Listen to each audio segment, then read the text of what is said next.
Hey everyone, welcome to my channel. In this video we're going to cover how to make a suturing board. Okay, something like this. Now here on this one specifically I have a metal hook and then I have a little bit of a screw there and it attaches.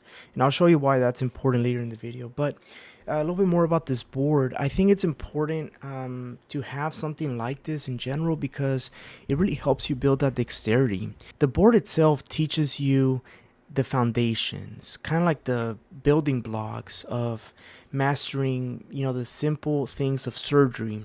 That is needle handling, how to load your instrument, how to use the needle driver, how to actually palm your needle driver so you can efficiently make bites into the tissue.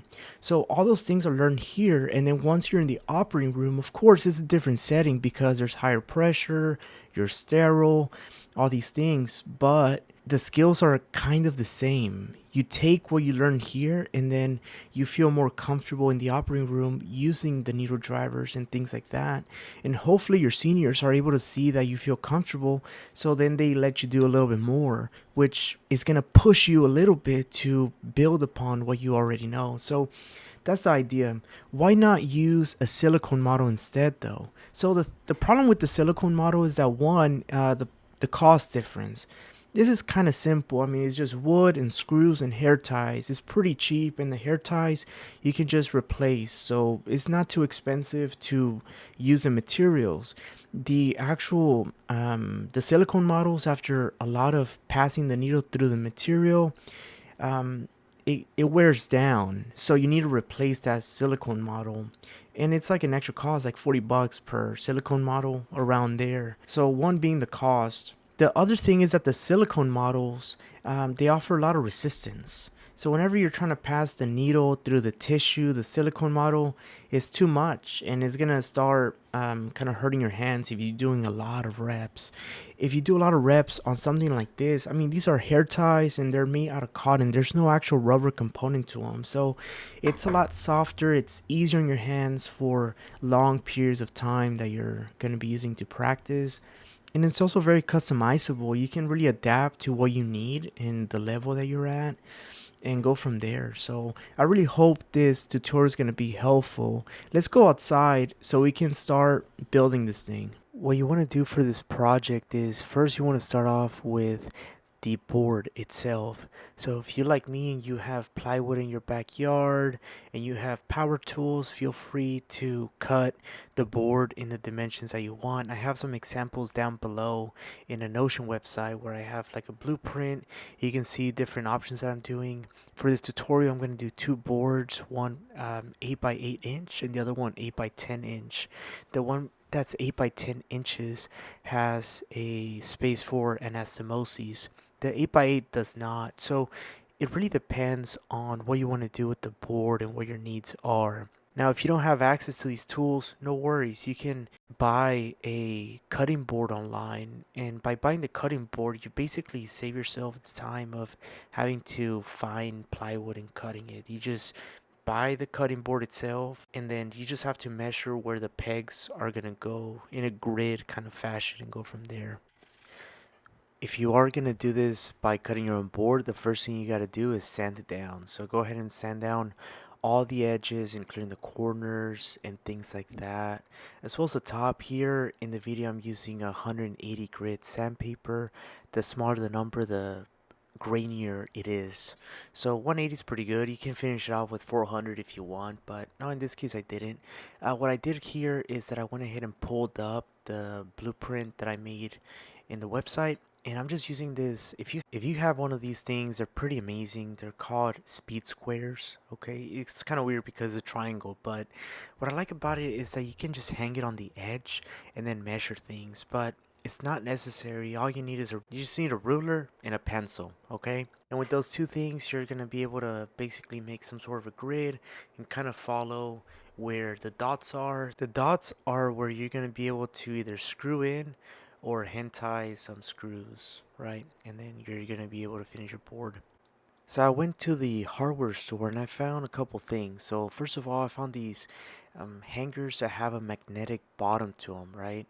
And then next to them, it looks like an eraser, but these are magnets, right? In the magnets, my idea is that you could just attach those sort of grappling hooks onto the magnet, and then the magnet I'm just super gluing onto the board.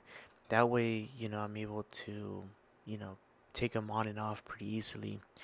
The problem with it though, and you're gonna see this at the end, is that it slips too much. What I ended up doing anyway is just super gluing the hooks to the magnet, so it does not serve any purpose other than elevating the platform. So I'm able to anastomose the blood vessels kind of like in the middle of the air, which is somewhat similar to what you're gonna see in the operating room sometimes. In this segment, I'm preparing the next board, the one that's 8 by 8 inches without the anastomosing platform. So it is a bit of a different configuration. If you look at the blueprint in the description, it has a circle in the bottom left corner. And the vision for that is that you can use some sort of hook, right? And the hook is going to allow you to pass suture underneath it and practice suturing. Now, here's the thing with the hook. You do not want it fixed or screwed into the board, okay? Because what's going to happen is that you're going to get in the habit of pulling really hard on the string without even knowing it. And then once you get to the operating room, you're going to do those same um, kind of actions. And I'm telling you from experience, that's some of the feedback that I received in the OR by my seniors, the attendings, like, hey, you're pulling too hard on the string. And it's because I've been practicing this way in my room. So what I ended up coming up with is you find a very small screw, okay? And that's going to be drilled into the board. And then you're going to find a magnetic hook. So a hook with a magnetic base. And what I also found is that this hook with a magnetic base has a very small circle inside of it. And I also found some very tiny magnets. And these tiny magnets fit into that little crevice.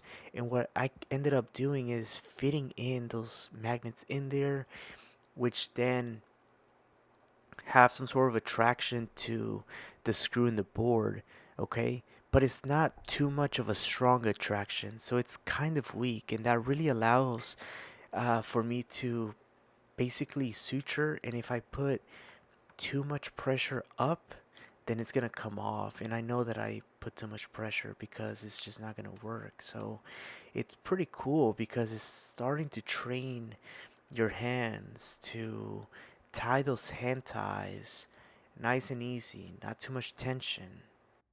Now it's time for the actual pegs. In this case, I'm using a screw because it has these little ridges and that creates friction that allows the hair ties to not move around too easily whenever I'm suturing. So I prefer it, but you can also use nails. You just gotta make sure that if you're using nails, that you hammer it enough in where it's not going to fall off. So it's kind of tricky.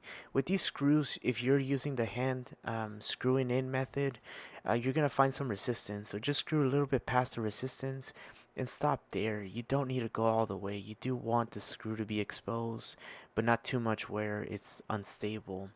The technique that I'm using here is that I rest the screw on top of the board. I hit it with the back of the screwdriver inward, so it sets, so it creates a little bit of a divot. That way it's not going to slide around on me.